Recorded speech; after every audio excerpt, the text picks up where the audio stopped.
මම මේ ඇවිල්ලා ඉන්නේ අංක 111 සෙත් මන්සල ඇන්ටි ඒජින් ක්ලිනික් එක. ඇත්තටම මේ නම ලංකාවේ විතරක් නෙවෙයි මුළු ලෝකෙම ජනප්‍රිය නාමයක්. ඉතින් රූපලාවන්‍ය ක්ෂේත්‍රය පිළිබඳව අපි කතා කළොත් වර්තමානයේ වන විට හතු පිපෙන වගේ හැම තැනින්ම මේවා බිහි වෙනවා. නමුත් ඒවයි ප්‍රමිතිය පිළිබඳව කතා කළොත් බොහෝ විට මේ රූපලාවන්‍ය කටයුතු වලට සම්බන්ධ වෙලා අගතියටපත් වෙච්ච අපහසුතාවයටපත් වෙච්ච තමන්ගේ රූපයට කැළැල් වුණු තරුණ පරපුර බොහොමයක් ඉන්නවා. ඉතින් විශ්වාසයෙන් යුතුව හැම කෙනෙක්ම මේ ලන්ඩන් ඇන්ටි ඒජින් සෙත් මන්සලට පැමිණෙන බව කාටවත් රහසක් නෙවෙයි. ඉතින් අපි ඒ පිළිබඳව අද ටිකක් කතා කරන්න හිතුවා. ඉතින් ඒ නිසාම මම අද මේ ස්ථානෙට ආවේ අපේ වෛද්‍යවරයා හම්බ වෙන්න. ඔව්. වෛද්‍ය කේ.එල්. වික්‍රමරත්න මහතා. ඔබතුමාව ආයිබෝන් කියලා පිළිගන්නවා. ආයිබෝන්. අපි සෙත් මන්සල ගැන ටිකක් කතා කරමු. ඇත්තටම කතා කරන්න අවශ්‍ය නැහැ මුළු ලෝකයේම පුරාම ජනප්‍රිය නාමයක්. අද මේ වැඩසටහන බලන කෙනෙකුට ඒක වැදගත් වෙයි කියලා මට හිතෙනවා. ඔව් දැන් අපි මේ ආයතනය ආරම්භ කළා දැන් අවුරුදු 15කට විතර කිට්ටු වෙනවා. මම මුලදී මේ ලන්ඩන් ඇන්ටි ඒජින් කියන ආයතනය පටන් ගත්තේ ලන්ඩන් නුවර. එහි අවුරුදු කීපයක් සේවය කරාට පස්සේ තමයි මම ලංකාවට ආවට පස්සේ මට හිතුනේ මේ ආයතනය ලංකාවේ පටන් ගන්න ඕනේ කියලා. එතකොට ඒ කාලේ බොහෝ අය මේකට සම්බන්ධ වෙලා හිටියා. බොහොම ප්‍රවීණ වෛද්‍යවරු විතරකුත් නෙමෙයි සයිකොලොජිස්ට්ලා රූපලාවන්‍ය ශිල්පීන්. එතකොට ලන්ඩන් ඇන්ටි ඒජින් සෙත් මන්සල ආයතනය අපි භාවිතා කරා. ඉතින් එදා සිට මේ දක්වා මම හිතන විදිහට කොහොමත් අපි ලක්ෂ 3-4ක් වගේ ක්ලයන්ට්ස්ලට සර්විස් එකක් සපයලා තිබෙනවා. දැනටත් අපි සොයාගෙන එන උදවිය බොහොම ඉන්නවා. දැන් රූපලාවන්‍ය ප්‍රතිකාර ඔබ කිව්වා වගේ අපි ලබා දෙනවා. ඒ වගේම සමහර තමුන්ගේ රහසිගත ප්‍රශ්න psychosexual problems සමහර විට psychological problems ඒවටත් ප්‍රතිකාර සොයාගෙන එනවා. දැන් psychosexual කියලා කියන්නේ මානසික ප්‍රශ්නත් එක්ක බැඳුණු තමුන්ගේ ලිංගික ප්‍රශ්න තිබෙනා ඉන්නවනේ. ඒ වගේම සමහර කාටවත් කියන්න බැරි තමුන්ගේ පුද්ගලික ලිංගික වේවා සමහරට අන්‍යෝන්‍ය සම්බන්ධී වේවා ප්‍රශ්න තිබෙනවානේ. ඒතර ඒ වගේ දේවල් වලට අපි වසවාගෙන යනවා. රූපලාවන්‍ය ගැටලු සඳහාත් මේ ආයතනයට පැමිණෙනවා. ඔව්. ඇත්තටම මේ වන විට බොහෝ පිරිසක් ඔබතුමාගෙන් ප්‍රතිකාර අරගෙන තමන්ගේ රූප ස්වභාව වැඩි කරගෙන තියෙනවා. ඒ වගේම දැන් ජීවිතේ අපි ඉදිරියට ගමන් කරනකොට පෞල් සංස්ථාව ගොඩනගාගෙන යනකොට අපිට නොයෙකුත් ඔබතුමා සඳහන් කළ විදිහට ගැටලු මතුවෙන්න පුළුවන්. දැන් මේ ගැටලු සමහර විට මේ පෞල් ආරවුල් දක්වා විහිදෙන්නට පුළුවන්. දැන් ඒ වගේ දෙයට සහනයක් ලබා ගන්නට නම් අනිවාර්යයෙන්ම තමන්ගේ ගැටලුව කාට හෝ බලපුරුදු වෛද්‍යවරයෙකුට කියන්නට ඕනේ. එය හා සම්බන්ධ පිළිතුරක් ලබා දිය හැකියි. දැන් ඒ නිසාම තමයි ඔබතුමා හම්බ වෙන්නට මේසා විශාල පිරිසක් එන්නේ. දැන් ඔබතුමාට මේ පිළිබඳව තව විස්තර කරන්න පුළුවන්ද? ඔව් දැන් විශාල මම කිව්වා වගේ මානසික ප්‍රශ්නත් එක්ක මේ ලිංගික ගැටලු එකට බැඳී පවතිනවා. සමහරට ලිංගික ගැටලු ඇති වුණාට පස්සේ මානසික ගැටලු ඇති වෙනවා. මානසික ගැටලු ඇති වුණාට පස්සේ ලිංගික ගැටලු ඇති වෙනවා. සමහරට මානසික ගැටලු වලට ප්‍රතිකාර කරනකොට ඒකෙන් අනිත් අංශේ ගැටලු ඇති වෙනවා. ඉතින් මේ වෙලාවට වෛද්‍යවරයෙක්ගේ ජොබ් එක තමයි හරියට ඒවා හඳුනාගෙන ඒවා ලිහලා මොකක්ද මේ සිදු වෙන්නේ කියන එක අවබෝධ කරගෙන ප්‍රතිකාර කිරීම. දැන් සමහර විට මේ වගේ ප්‍රශ්න නිසා ඔබ පැවසුවා වගේ මේ පෞල් සංස්ථාව ගැටලු ඇති වෙලා දෙදරා යන අවස්ථාවලුත් තිබෙනවා.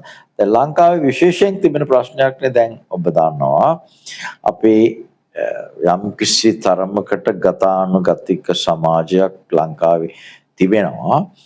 දැන් ගෑනු ළමයිගේ පිරිසිදුකම ගැන හොයනවානේ. එතකොට මේක හරිද මේක සාධාරණද නැද්ද කියන එක වෙනම කතාවක්. ඒක සමහරවිට තව පැය ගානක් අරගෙන කතා කළ යුතු ඩිබේට් කළ යුතු දෙයක්. කෙසේ වෙතත් මේක හොයනවානේ. ඒතර මේ තියෙන වාතාවරණයේ යටතේ හුඟක් අය බලන්නේ මේකට අනුකූල වෙන්නට නේද? අනුකූල වෙලා ඒ තිබෙන ගැටලුවෙන් බේරෙන්නට තමුන්ගේ ජීවිතය ගැටලු රහිතව දිගට පවත්වාගෙන යන්නට. දැන් අත වශයෙන්ම ওই ප්‍රශ්නේ ලංකාව විතරක් නෙමෙයි ඔය එංගලන්තෙත් තියෙනවා ප්‍රංශෙත් තියෙනවා.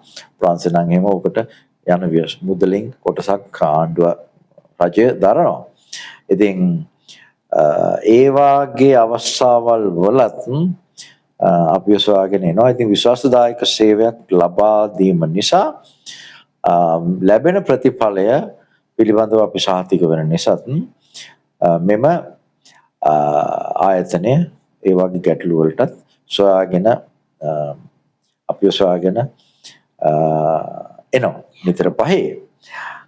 දැන් ඉතින් කනගාටුදායක තත්ත්වයක් නේ මේක මේ අපේ කාන්තාවන්ට පත්වන්නට සිදු වෙලා තිබෙන. ඉතින් කෙසේ වෙතත් මම කිව්වා වගේ ඒට අනුකූල වීම සඳහා නිතර ළමයි ඇවිල්ලා අපිට කතා බහ කරනවා. ඔව්. ඉතින් සමාජයෙන් කොන්වන්නට ඕනේ නැහැ. ඔබේ රහස්‍යභාවය සුරකිමින් ඒ ප්‍රතිකාර ලබා දෙන්නට ඔබතුමා කැප වී සිටිනවා. ඔව්. ඒක හරි. රහස්‍යභාවය වැදගත්නේ.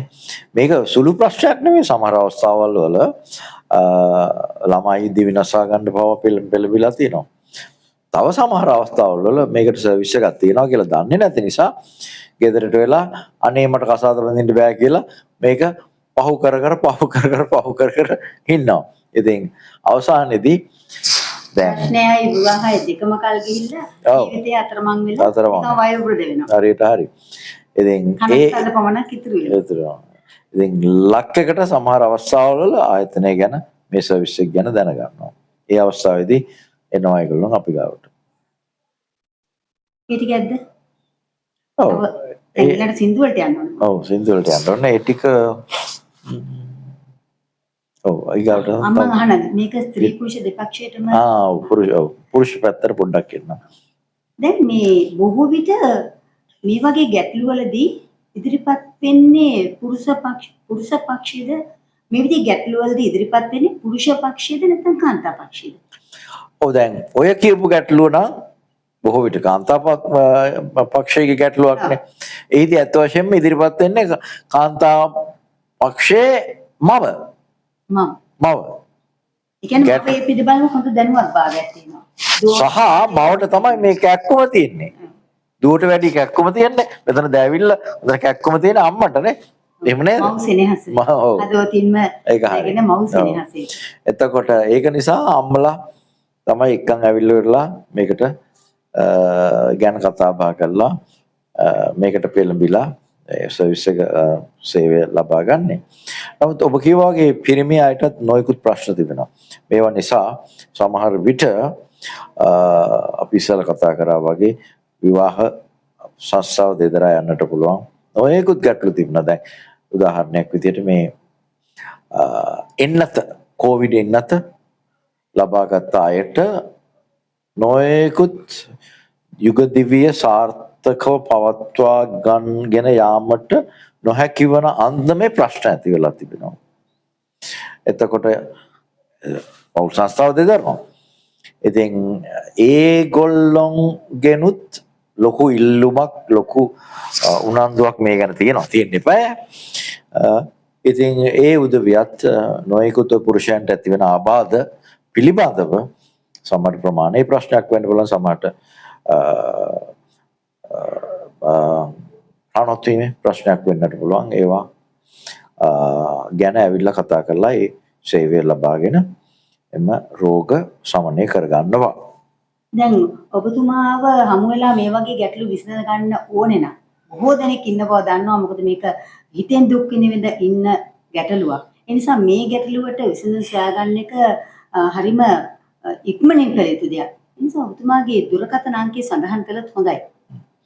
ඔව් අපිව කන්ටැක්ට් කරන්න පුළුවන් 071 868යි 9531 නම්බර එකෙන් 071 868යි 9531 එහෙම නැත්නම් 071 274යි 374 071 274යි 374 ඒ නම්බර්ස් වලින් සම්බන්ධ වන්නට පුළුවන් ඔබට මේ වගේ ගැටලුවක් තිබෙනවා නම්. ඔව් ඔබේ ගැටලුවත් රහසිගතව ඉදිරිපත් කළා බොහොම සුරක්ෂිතව ඔබට ප්‍රතිකාර ලබාගෙන යහපත් පෞද්ගල ජීවිතයක් ගත කරමින් සමාජයට එකතු වන්නට පුළුවන්. ඒක හරි. බොහොම සතුටින්. I think මේ සතුට කියන එක පලා යන දෙන්න හොඳ නැහැ. මොකද සතුට ළඟ රැඳුනොත් තමයි අපි නිරන්තරයෙන්ම තාරුණ්‍යයෙන් යුතුව ඉදිරියට යන්නට හැකියාව ලැබෙන්නේ සමාජයේ කැපී පෙනෙන්නේ. ඉතින් ඔබට පුළුවන් සෙට් මන්සල්ට එන්න ඔබ ඕනම ගැටලුවක් යොමු කරන්න. සෙට් මන්සල්ට එන්න ඕනම ගැටලුවක් යොමු කරන්න. ඒ ගැටලුව වල රහස්‍යභාවය සුරකිමින් ඔබට ප්‍රතිකාර ලබා දෙමින් ඔබව යහපත් ලෙස සමාජයට එකතු කරන්නට මේ ડોක්ටර් සුදානමින් ඉන්නවා. මේ වෛද්‍යවරයා ඩීඑල් වික්‍රමරත්න වෛද්‍යවරයා සුදානමින් ඉන්නවා. ඉතින් ඔබට පුළුවන් දෙවිල ගැස්සාය කොළඹ 5 116 ධර්ම ස්ථානයේ පිහිටා තිබෙන සෙත් මන්සල්ට එන්න. ඉතින් සෙත් මන්සල ගැන අපි කතා කළා. ඉතින් කතා කළා වගේම තවත් දෙයක් කතා කරන්න ඕනේ. දැන් ඔබතුමා හොඳ වෛද්‍යවරයෙක්, රූපලාවන්‍ය විශේෂඥවරයෙක්.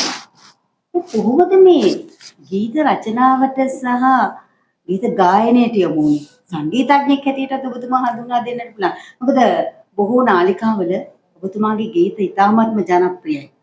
දැන් වඩාත්ම ජනප්‍රිය ගීතයක් තියෙනවා. ඒ ගීතේ මමත් ඉතාමත් හොඳින් රස විඳ මේ කැවුමක් ඇවිදින කතාවක්. දැන් මේකෙන් දැන් බොහෝ ගීත අද නිර්මාණය වෙනවා නිකන් වචන ගොඩක් විතරයි. ഘോഷාකාරී සංගීතයත් එක්ක. මේ ගීතය මම කීප වරක් නගුවා. එතනම හදවතට සමීපව දැනෙනවා කියන්නේ දැන් බොහෝ දරුවන්ට දැන් පරිකල්පන ශක්තිය නැහැනේ. මේ ගීතය ඇහුවම මේ දරුවන්ගේ හිතවල මේ පරිකල්පන ශක්තිය ඇති වෙනවා. දැන් අපි ඉස්සර රූපවාහිනී මාධ්‍ය නැති නිසා ගුවන් විදුලියෙන් ප්‍රචාරය වෙන නාට්‍යයක් එහෙම අහන් ඉන්නකොට අපිට චරිත මැදිලා පේනවා. අන්න ඒ පරිකල්පන ශක්තිය මේ ගීතය තුළින් දරුවන්ගේ හදවතට ඇතුළු වෙනවා කියන කාරණාව මට හොඳින්ම පැහැදිලි. ඒ ගැනත් කියමු. කොහොමද ගීත රචනයට සහ ගායනයට යොමු වුනේ? දැන් මම වෛද්‍ය විද්‍යාලයේ අධ්‍යාපනය හදාරන කාලයේ ඉඳලා දැන් ඒ කාලේ තිබුණා වෛද්‍ය විද්‍යාලයේ කවි සංගරාවක්. එතකොට ඒකට නිතර පහේ කවි ලියුවා. නමුත් ගීත ගැවීමට අවශ්‍යතාවය සහ ගීත රස විඳීමේ අවශ්‍යතාවය ඒක මම මුලින් ඉඳලා කියන්න.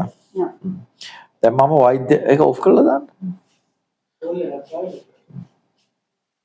මම වෛද්‍ය විද්‍යාලයේ අධ්‍යාපනය හදාරන කාලයේ ඉඳලා කොහොමත් සංගීතයට මගේ ලොකු ඇල්මක් තිබුණා.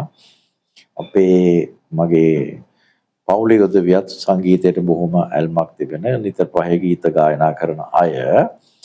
එතකොට වෛද්‍ය විද්‍යාලයේ තිබුණා අපේ කවි සංගරාවක්. ඒකට ලියන එක කවි ලියන එක සිරිතක් වශයෙන් මම නිතර කරපු දෙයක්. දැන් හිතේ කොහොමද තිබුණා කවදා හරි මම ගීත ගායනා කරලා CD එකක් පැටියක් නිර්මාණය කරන්නට ඕනයි කියන අදහස. දැන් පසු කාලීනව ලංකාවට ඇවිල්ලා මේ CD එකක් නිර්මාණය කරන්නට මම ලෑස්ති වුණ අවස්ථාවේදී දැන් මේකට එපාය පදමාලා ඒ කාලේ තිබුණු ක්‍රමය තමයි කාට හරි මුදල් ගෙවලා පදමාලාවක් ලියාගෙන ඊට පස්සේ ඒක අරගෙන යනවා සංගීතඥයෙක් ගාවට ගියාම එයා ඒකට තනුවක් සපයලා දෙනවා.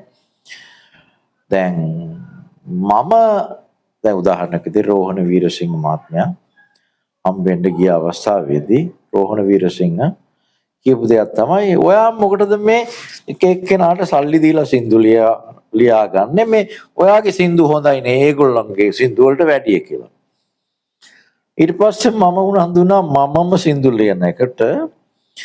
එතකොට ඔහොම ලියනකොට යම් යම් අවස්ථාවල් වල මට සින්දුව ලියනකොටම තනුවත් ඒකත් එක්කම මේ අපේ හිත ඇතුලේ ඇති වුණා. ඒ අනුව ලියපු එකක් තමයි සින්දුවක් තමයි ඔය ඔබ පවසපු මුංකවම.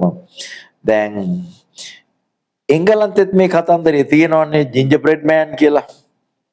එතර සමහරට ඔබට මතක ඇති අපේ කුමාරෝදී අපි ඉගෙන ගත්ත පොඩි කාලේ මුංකවමක් ගමන් කරනවා කියලා මේ දුවනවා පාර දිගේ කියලා මේ කතන්දරේ තිබුණා. නැන්දා මුංකවුම් බදිනවා පින්තූරයක් දාලා තිබුණා. එතකොට ජින්ජර් බෑන්ඩ්ගේ කතාව නෙමෙයි මුංකවමක් කියලා මේකේ මේ කුමාරෝදිය තිබුණේ. ඒතර ඔය ආශ්‍රයෙන් ඉතින් ඕක සතියක් විතර යනකොට ඉබේම පදමාලාවත් හිතට පහළ වුණා. වගේම මේ තනුව මොකද්ද කියලාත් හිතට පහළ වුණා. දැන් ඒ ගමන සින්දුව ලිව්වා ඒ කාලේ ගිහිල්ලා. ඔය ගීත එක සැරේට පටිගත කරන ලද ගීත. ඒ කියන්නේ දැන් සමහර සින්දු අපි දෙතුන් සැරයක් කියලා පටිගත කරනවානේ. ඉතින් අනිත් එක ඒක අර 6/8 එකක් නේ, slow 6/8 නේ. 6/8 කියලා කියන්නේ එතකොට ඒක ටිකක් වේග රිද්මේ ගීතයක්. දැන් මට හිතෙනවා ඒක සමහරට මියුසික් වලට වැඩිය වෙනස් වෙන්න තිබුණා. ඉඩ තිබුණා එහෙම කරන්න හොඳයි කියලා. මොකද කපරිඤ්ඤා තාලයට තමයි සංගීතය සපයලා තිබුණේ ඒකට. නමුත් කෙසේ වෙතත් ලොකුට හානියක් වෙලා නැහැ ගීතයට හෝ පදමාලාවට හෝ තනුවට. එමගින් ඉතින් අන්න එහෙම බිහි වුණු ගීතයක් තමයි ඔය මුංකවම පිළිබඳ ගීතය. ඔය ගීතයේ පද රචනය, සංගීතය, ගායනය හොඳින් සුසංයෝග වෙලා තියෙනවා. ඒ නිසා තමයි ගීතයේ තරම්ම සුන්දරත්වයක් අත්විඳින අයුරින් නිර්මාණය වෙලා තියෙන්නේ. ඒ ඇත්තටම විශේෂයෙන් කියන්නට ඕනේ මේ දරුවන්ගේ පරිකල්පන ශක්තිය ඇති කරන්න හොඳම ගීතයක් විදිහට තමයි ගීතය මම දකින්නේ. ඉතින් ඇත්තටම ඔබතුමාගේ තවත් ගීත රාශියක් තියෙනවා. බොහෝ ජනප්‍රිය ගීත රාශියක් තියෙනවා. ඒ ගීත පිළිබඳවත් අපි ඉදිරියේදී කතා කරනවා වගේ මේ ගීතවල මිහිර විඳින්නට ඔබට ඉඩකඩ සලසා දෙනවා. ඉතින් ඇත්තටම CD පටයක් ලෙස නිකුත් කළොත් මේක දරුවන්ගේ අතටපත් කළොත් දරුවන්ගේ පරිකල්පන ශක්තිය වැඩි කරන්නටත් පුළුවන්. ඇත්තටම අර මහදන මුත්ත ගීතයත් හරිම ලස්සනයි. ඒ ගීතයත් අපි ඉදිරියේදී අපේ පුංචි දූපුතුන්ට අහන්නට සලසා දෙන්නට සූදානම්. එහෙනම් අද දවසේ මම සූදානම් සෙත් මන්සලින් සම්පන්න. ඉතින් ඔබතුමාට තව තවත් ගීත නිර්මාණය කරමින් සංගීතයේ සපයමින් ගායනා කරමින් ජනතාව අතරට ගිහිල්ලා ඔවුන්ගේ සිත් සතන් තුළ ලැබුම් ගන්නට අවස්ථාව උදා වේවා, හැකියාව ලැබේවා, ඒ සඳහා ශක්තිය ධෛර්ය ලැබේවා කියලා මම ප්‍රාර්ථනා කරමින් ආයිබෝන් කියලා. ආයිබෝන් බොහොම ස්තුතියි.